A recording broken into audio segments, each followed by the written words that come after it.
नमस्कार, जोहार। मैं प्रेरणा चौरसिया दूरदर्शन के इस खास कार्यक्रम और भी है राहें में आप सभी का स्वागत करती हूँ। और भी है राहें में हम हर बार किसी एक क्षेत्र के बारे में दर्शकों को बताते हैं कि हम किस तरीके से किसी क्षेत्र में अपनी करियर की संभावनाओं को देखते हैं। आज का हमारा विषय है प्लास्टिक इंजीनियरिंग में करियर की संभावनाएं। इस विषय पर अधिक जानकारी के लिए हमारे साथ मौजूद है प्रबंधक तकनीकी सीपेट रांची मिसेस अंबिका जोशी। अंबिका जोशी जी, आपका बहुत बहुत स्वागत है स्टूडियो में। धन्यवाद मैडम। अंबिका जी, जिस तरीके से बच्चे जो हैं वो आज के समय में अपने रोज़गार के लिए अपनी पढ़ाई को महत्व देते हैं, ऐसे में अगर हम इंजीनियरिंग की बात करें तो प्लास्टिक इंजीनियरिंग भी जो है वो अभी छात्रों के बीच एक ट्रेंड बना हुआ है। तो सबसे पहले तो ये बताइए कि प्लास्टिक इंजीनियरिंग क्या होता है और आज के आधुनिक युग में उसके क्या महत्व हैं? जी, सबसे पहले मैं आपको प्रेरणा जी बताना चाहूँगी कि प्लास्टिक्स क्या होता है। आपने बात की जी। प्लास्टिक्स इंजीनियरिंग की, तो प्लास्टिक्स एक ऐसे अद्भुत मटेरियल्स हैं जिसको बनाने की जो प्रक्रिया है, उसका क्वालिटी कंट्रोल है और उसको मोल्ड डिज़ाइनिंग है, ये सारी जो पैरामीटर्स हैं ये सब कवर किए जाते हैं जब हम प्लास्टिक्स इंजीनियरिंग की बात करते हैं। जी। और प्लास्टिक्स ऐसे मटेरियल्स हैं जिसको कि हम तरल रूप में किसी भी फॉर्म में मोल्ड कर सकते हैं और जी। फिर जब उसको हम कूल करते हैं तो वो उसका फॉर्म ले लेता है। इसको बनाने की जो प्रक्रिया है वो बहुत ही सरल होती है और डिफरेंट प्रोसेसेस के थ्रू हम बहुत टाइप्स के डिफरेंट आर्टिकल्स और डिफरेंट प्रोडक्ट्स को हम बनाते हैं। सबको बनाने का प्रोसेस अलग अलग होता है जी। और इसी से संबंधित जो बारीकियां हैं कि क्या डिफरेंट प्लास्टिक मटेरियल्स हैं, उनके स्ट्रक्चर्स क्या होते हैं, उनको हम किस तरीके से मोल्ड कर सकते हैं, हम उसको किन तकनीकी प्रोसेसेस से हम उनको बनाते हैं, उनका जी। क्वालिटी कंट्रोल कैसे करते हैं, तो ये सारी बारीकियां प्लास्टिक्स इंजीनियरिंग में कवर की जाती है। जी। जी, इंजीनियरिंग में जब एडमिशन लेने की बात आती है तो स्टूडेंट्स जो हैं वो कौन सी मिनिमम उनकी क्वालिफ़िकेशन होनी चाहिए जिसमें वो प्लास्टिक इंजीनियरिंग में जाकर के एडमिशन ले सकते हैं? देखिए इसके लिए central institute of petrochemicals engineering and technology जी। में डिफरेंट कोर्सेज चलाए जाते हैं। जैसे जी। कि मैं आपको बताऊं, 10th के बाद डिप्लोमा कोर्सेज यहाँ पर रन किए जाते हैं सीपेट में, जो कि जी। 3 साल की अवधि के रहते हैं।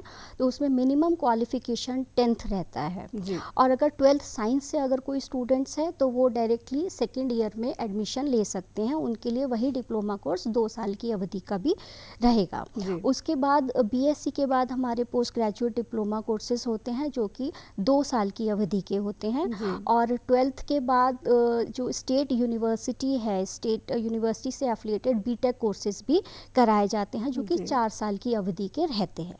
तो ये डिफरेंट कोर्सेज हैं, डिप्लोमा, पोस्ट ग्रेजुएट डिप्लोमा जी। And graduate courses. ये सभी कोर्सेज सीपेट में संचालित किए जाते हैं प्लास्टिक्स इंजीनियरिंग के क्षेत्र में। जी। बच्चे जब इंजीनियरिंग में खास करके प्लास्टिक इंजीनियरिंग में अगर वो एडमिशन लेने के लिए इच्छुक हैं तो उन्हें अपने अंदर ऐसी कौन सी रुचियां देखनी होंगी जिसके बाद वो ये मतलब पूरे तरीके से इसके लिए वो सहमत हो जाएं कि उन्हें अब प्लास्टिक इंजीनियरिंग में दाखिला लेना है? देखिए, इसके लिए जैसे कि रुचि की बात करें तो एक जी। अवेयरनेस होनी चाहिए कि ये भी एक फ़ील्ड है। जैसे कि स्टूडेंट्स को पता होता है कि भाई कंप्यूटर साइंस एक फ़ील्ड है, जी। मैन्युफैक्चरिंग एक फ़ील्ड है। इसी तरीके से आज के आधुनिक युग में प्लास्टिक्स इंजीनियरिंग एक ऐसा क्षेत्र है जी। जिसकी अगर मैं बात करूं तो 2023 के डेटास के अकॉर्डिंग हमारी गवर्नमेंट ऑफ इंडिया की जो इकोनॉमिक ग्रोथ है जी। उसको 3 से 4 लाख 3 to 4 लाख करोड़ का जो योगदान है वो प्लास्टिक्स इंजीनियरिंग के थ्रू हो रहा है। जी। और ये अनुमानित है कि 2030 तक ये 10 लाख करोड़ तक का एक बहुत बड़ा क्षेत्र प्लास्टिक्स इंजीनियरिंग का रहेगा जो कि हमारी जीडीपी को कैटर करेगा और जी। उसमें योगदान देगा।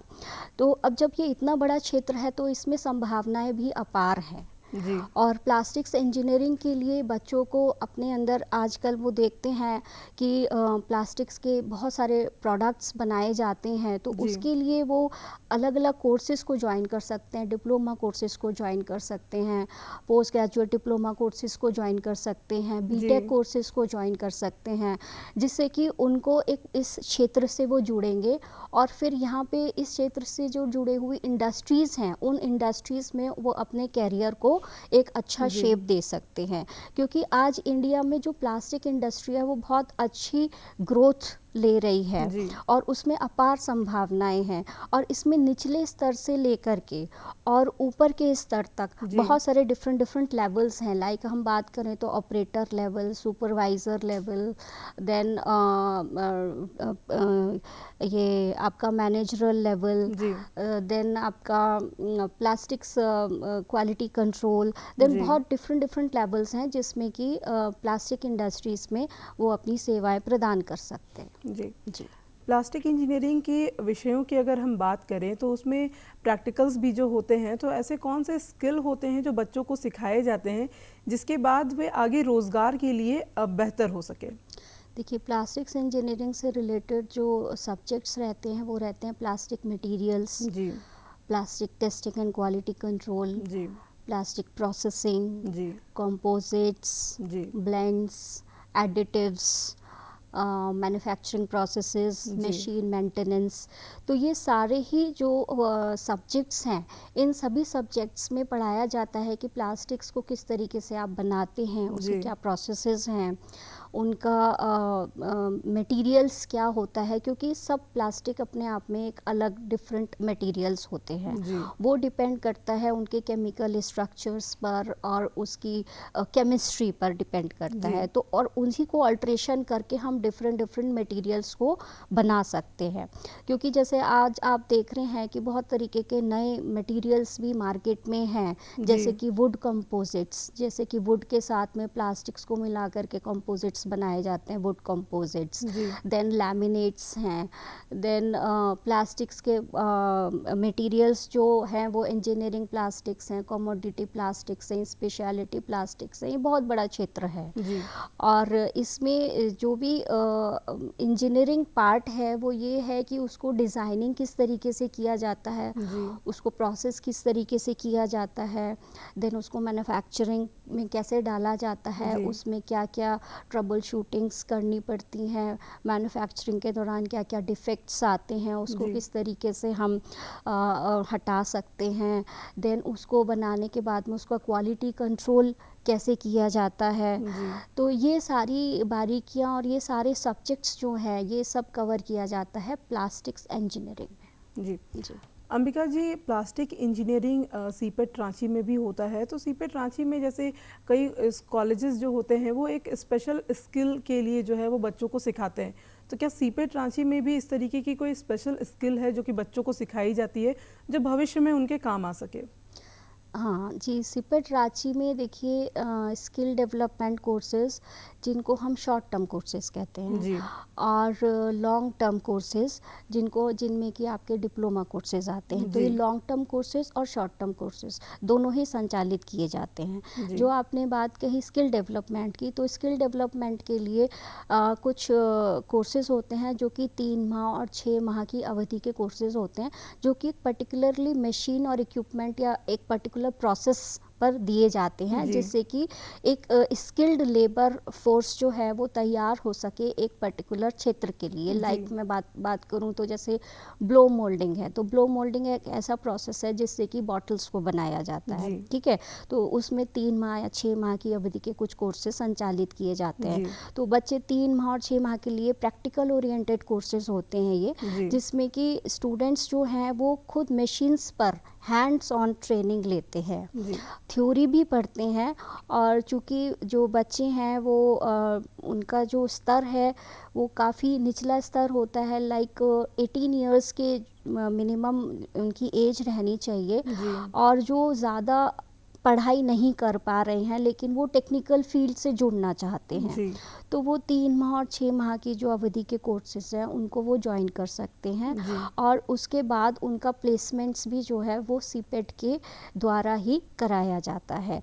तो उस अवधि में वो एक पर्टिकुलर प्रोसेस पे एक कमांड ले लेते हैं और जी। वो प्रोसेस को अच्छे से जान पाते हैं, और उससे रिलेटेड इंडस्ट्री में फिर उनका प्लेसमेंट कराया जाता है, जहाँ पर कि वो अपना फिर अपनी एक एम्प्लॉयमेंट उनको मिल जाता है। जी। जी।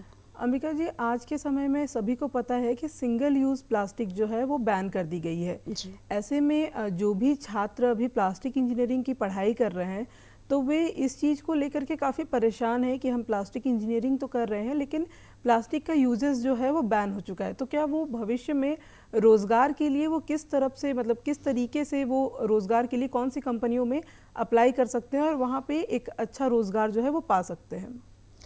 देखिए, प्लास्टिक्स इंजीनियरिंग एक बहुत बड़ा क्षेत्र है और जी। इसमें अब एक रिफॉर्म आ रहा है। जो प्लास्टिक्स को हम यूज़ करते हैं, अभी प्लास्टिक्स इतना ज़्यादा यूज़ हो रहा है कि उसका जो वेस्ट क्रिएट हो रहा है जी। वो वेस्ट मैनेज नहीं हो रहा है।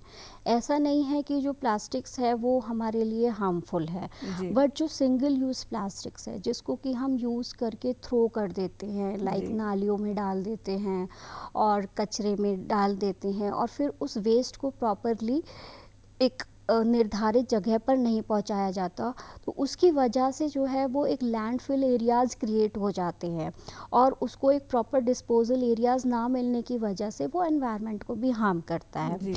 तो मैं कहूँगी कि प्लास्टिक्स वेस्ट मैनेजमेंट की जो टेक्निक्स हैं जी। उसको और सुदृढ़ करना पड़ेगा और जिससे कि जो प्लास्टिक्स वेस्ट जो क्रिएट हो रहा है वो सिंगल यूज़ प्लास्टिक्स का जो वेस्ट है जी। उसको मैनेज करना पड़ेगा। तो 2016 में प्लास्टिक वेस्ट मैनेजमेंट के कुछ रूल्स आए थे, फिर वो उनका रिफॉर्म हुआ 2018 में, देन 2022 में कुछ अमेंडमेंट्स आए हैं। जी। तो इस पर ऑलरेडी सरकार जो है वो अपनी नई नई नीतियाँ ला रही है और सिंगल यूज़ प्लास्टिक्स को, इन सब चीज़ों को देखते हुए सिंगल यूज़ प्लास्टिक्स को बैन किया गया है। हर जी। एक प्लास्टिक को बैन नहीं किया गया है। उसको बैन करने के बाद एक नई संभावनाएं और आ गई हैं इस जी। क्षेत्र में, जैसे कि बायोडिग्रेडेबल प्लास्टिक्स बनाए जा रहे हैं जी। और इस तरीके के एडिबल प्लास्टिक्स बनाए जा रहे हैं कि मतलब जो एक आपके जो खाने की ही जो चीज़ें होती हैं जैसे मेज़ वगैरह जो सीरियल्स होते हैं उसको यूज़ करके एडिबल कटलरी बनाई जाती है जिसको जी। कि यूज़ भी किया जा रहा है और उसको आप बाद में आप यूज़ भी मतलब कि आप उसको ईट भी कर सकते हैं। जी। तो एक रिफॉर्म आ रहा है क्योंकि अगर सिंगल यूज़ प्लास्टिक्स इधर बंद हो रहा है तो बायोडिग्रेडेबल प्लास्टिक्स, कंपोस्टेबल प्लास्टिक्स के क्षेत्र में नई नई संभावनाएं आ रही हैं। तो ये जी। रिफॉर्मेशन तो आते ही रहते हैं समय समय पर। कोई चीज़ अगर बंद होगी तो उसके बाद उसके कुछ ऑल्टरनेटिव्स भी मार्केट्स में आ रहे हैं, जी। तो उसमें भी लोग अपनी नई नई संभावनाएं और नए अपनी एम्प्लॉयमेंट की अपॉर्चुनिटीज़ देख रहे हैं। तो सिंगल यूज़ प्लास्टिक्स को बंद किया जा रहा है लेकिन उसके साथ में कुछ और ऑल्टरनेटिव्स भी हैं जो कि ऑल्टरनेटिव्स में लोग आजकल मार्केट में भी वो ऑल्टरनेटिव्स हैं जी। और उनको अपना करके ये जो सिंगल यूज़ प्लास्टिक्स की जगह पर वो ऑल्टरनेटिव्स यूज़ हो रहे हैं आज जी। की डेट में, और जिससे कि प्लास्टिक्स आने वाले समय में जो प्लास्टिक पोल्यूशन है वो जी। कम होगा। बाकी जितने भी जो हमारे इंजीनियरिंग प्लास्टिक्स यूज़ होते हैं उसको तो रिसाइकिल कर लिया जाता है। जी। आज की डेट में जो मेन फोकस है जी। वो है सस्टेनेबिलिटी पर और सर्कुलर इकोनॉमी पर। जी। तो सर्कुलर इकोनॉमी का मतलब होता है कि जो चीज़ प्रोसेस हो रही है, जी। मैन्युफैक्चर हो रही है, उसको ही फिर हम उसको रिसाइकिल करेंगे और फिर हम उसको रीयूज़ करेंगे। इसको जी। हम सर्कुलर इकोनॉमी बोलते हैं। जी। तो अब जो प्लास्टिक्स बैन हो रहे हैं उसके बाद अब हमारा फोकस है जो प्लास्टिक इंडस्ट्रीज़ में जितने भी लोग जुड़े हुए हैं इस जी। क्षेत्र में, उनका फोकस है सस्टेनेबल मटेरियल्स बनाने का। सस्टेनेबल मतलब जो समय के साथ में नए मटेरियल्स हों जो कि एनवायरनमेंट को भी हार्म ना करें जी। और यूज़फुल हों और सर्कुलर इकोनॉमी से जुड़े हुए हों। जी। तो ये सब रिफॉर्मेशंस चल रहे हैं सिंगल यूज़ प्लास्टिक्स को बैन करने के बाद। तो ऐसे कहीं पे कोई ऐसा प्रॉब्लम नहीं है कि बच्चे अगर इस क्षेत्र में जुड़ते हैं जी। तो उनको अपनी मतलब एम्प्लॉयमेंट नहीं मिलेगा या फिर इस क्षेत्र से जुड़ने के बाद प्लास्टिक्स तो सारा बैन हो रहा है तो वो क्या करेंगे, ऐसी कोई भी ऐसी मतलब भ्रांति मन में जी। ना लाएं, क्योंकि हर मटेरियल्स, जो भी मटेरियल्स, एक समय था जब स्टोन एज था, जी। फिर उसके बाद मेटल एज हुआ, अभी ये जी। प्लास्टिक एज है। तो प्लास्टिक एज है तो अब जितने भी मटेरियल्स हैं, क्योंकि प्लास्टिक्स के बहुत सारे एडवांटेजेस हैं, जी। जैसे कि लाइट वेट होता है, ट्रांसपोर्टेशन इजी होता है, जी। डिफरेंट काइंड्स के मटेरियल्स को हम इजीली बना सकते हैं, उनको हम डेकोरेटिव बना सकते जी। हैं, कलरफुल बना सकते हैं, फिर हम उसको रिसाइकिल भी कर सकते हैं। जी। तो इन सब एडवांटेजेस की वजह से ही जो है आज आप देखते हैं कि हर चीज़ को, मेटल्स की चीज़ों को भी प्लास्टिक्स में कन्वर्ट जी। किया जा रहा है, लेकिन फिर उसको रिसाइकिल भी किया जाता है। जी। तो इस क्षेत्र में अपार संभावनाएं हैं और ऐसी धीरे धीरे जो रिफॉर्म्स आ रहे हैं, जी। जो भी प्रॉब्लम्स हैं उसमें जो हम आगे जो रिफॉर्म्स आ रहे हैं उनको, उनकी हेल्प से उन प्रॉब्लम्स को भी हम कवर अप कर सकते हैं। जी। जी। अंबिका जी, आपने अभी बताया कि प्लास्टिक का जो है वो एक रिफॉर्मेशन आ रहा है। अब एडिबल प्लास्टिक्स जो है, मतलब ऐसे प्लास्टिक के पदार्थ जिन्हें हम इस्तेमाल करने के बाद खा सकते हैं, तो इसके बारे में भी क्या स्टूडेंट्स को यूनिवर्सिटीज़ में पढ़ाया जाता है? देखिए, ये जो मैंने बताया एडिबल प्लास्टिक्स नहीं, एडिबल मटेरियल्स मतलब एडिबल कटलरी है, जी। ठीक है, जो कि सिंगल यूज़ प्लास्टिक्स की जगह पर आज लोग बना रहे हैं। जी। इसको यूज़ भी कर सकते हैं और फिर एडिबल भी होता है वो। जी। तो ये बनाने के जो प्रोसेसेस हैं, वो प्रोसेसेस अपने सब यही प्रोसेस होते हैं, क्योंकि प्लास्टिक्स में बनाने के लिए बहुत सारे प्रोसेस यूज़ किए जाते हैं। थर्मोफॉर्मिंग प्रोसेस है, इंजेक्शन मोल्डिंग है, ब्लो मोल्डिंग है। तो इन सभी प्रक्रियाओं के बारे में हम प्लास्टिक्स इंजीनियरिंग में स्टूडेंट्स को सिखाते हैं। जी। इसमें अभी आज की डेट में प्लास्टिक्स को रिसाइकिल करना, जी। रिसाइकलिंग प्लांट को किस तरीके से हैंडल किया जाता है, रिसाइकलिंग कैसे किया जाता है, जी। वो भी जो पूरा सेटअप है सिपेट रांची में हमारे पास जी। अवेलेबल है, और उस पर हमने काफ़ी सारे ट्रेनिंग प्रोग्राम्स भी किए हैं, अवेयरनेस प्रोग्राम्स भी किए हैं, बताने के लिए कि भाई जो प्लास्टिक्स है उसको किस तरीके से रिसाइकिल किया जाता जी। है। और इससे रिलेटेड अभी कुछ प्लास्टिक्स वेस्ट मैनेजमेंट के कुछ सेंटर्स भी जो है वो हमारा केमिकल्स एंड पेट्रोकेमिकल्स डिपार्टमेंट जो है वो ओपन कर रहा है जी। डिफरेंट स्टेट्स में।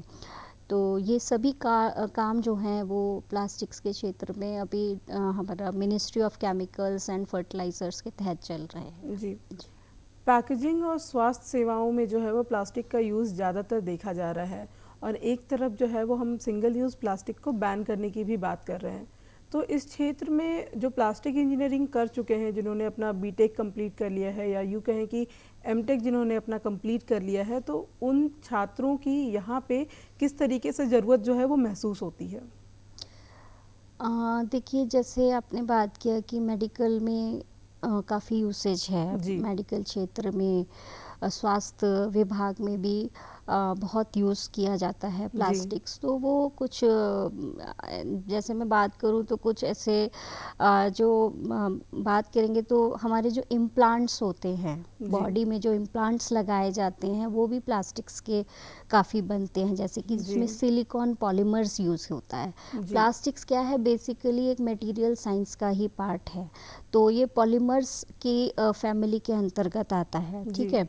तो ऐसे सिलिकॉन पॉलीमर्स जो हैं वो भी यूज़ होते हैं हमारे इम्प्लांट्स के लिए।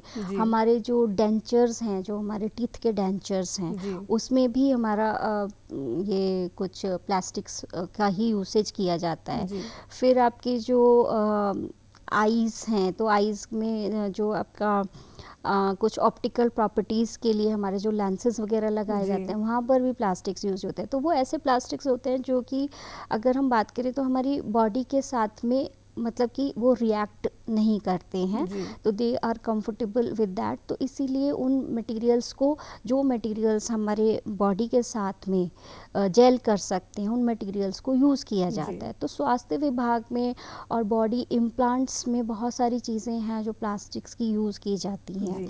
और स्वास्थ्य विभाग में भी आप देखिए कि जितने भी हमारे जो इक्विपमेंट्स होते हैं, छोटी छोटी वायल्स होती हैं, ट्यूबिंग्स होती हैं, ये सभी जो हैं सभी प्लास्टिक्स की बनाई जाती हैं, क्योंकि ये लाइट वेट होती हैं, केमिकल से रिएक्ट नहीं करती हैं। तो अलग अलग एप्लीकेशंस के लिए अलग अलग प्लास्टिक्स यूज़ किया जाता है, सब में सेम प्लास्टिक्स नहीं यूज़ होता है। जहाँ पर केमिकल रेजिस्टेंस की बात है तो वहाँ पर ऐसे प्लास्टिक्स यूज़ किए जाएंगे जो केमिकल रेजिस्टेंट हो। जहाँ पर फ्लेक्सिबिलिटी की बात करेंगे तो वहाँ पर ऐसे प्लास्टिक्स यूज़ किए जाएंगे जहाँ पर उनमें फ्लेक्सिबिलिटी हो। तो वो डिफरेंट एप्लीकेशंस के लिए डिफरेंट प्लास्टिक मटीरियल्स होते हैं, हर जगह सेम मटेरियल यूज़ नहीं होता है।